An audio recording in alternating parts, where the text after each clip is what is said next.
మన ప్రాచీన దేవాలయాలపైన లేదా శివ పార్వతుల చిత్రాల్లో కొన్నిసార్లు అత్యంత సన్నిహితంగా ఉండే దృశ్యాలు ఎందుకు ఉంటాయో ఎప్పుడైనా ఆలోచించారా?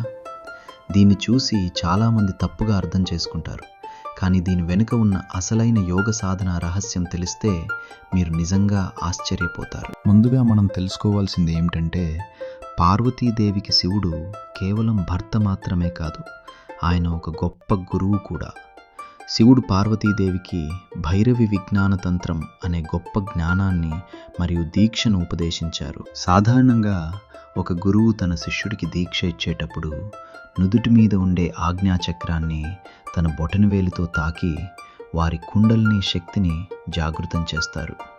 కానీ మన శరీరంలో కింద ప్రైవేట్ పార్ట్స్ కింద ఉండే మూలాధార చక్రాన్ని యాక్టివేట్ చేయాలంటే సామాజికంగా అందరి ముందు అది సాధ్యం కాదు. దాన్ని ఎవరైనా తప్పుపడతారు. అందుకే భార్యాభర్తలు ఇద్దరూ ఒకే యోగ సాధనలో ఉన్నప్పుడు వారు ఒకరి మూలాధార చక్రాన్ని మరొకరు శుద్ధి చేసుకోవచ్చు. శివుని ఒడిలో పార్వతీదేవి కూర్చుని ఉన్నట్లు కనిపించే ఆ సన్నిహిత దృశ్యాలు కేవలం శృంగారం కాదు, అది వారిద్దరి మధ్య జరుగుతున్న అత్యంత శక్తివంతమైన దీక్ష ప్రక్రియ మరియు లోతైన యోగ సాధన.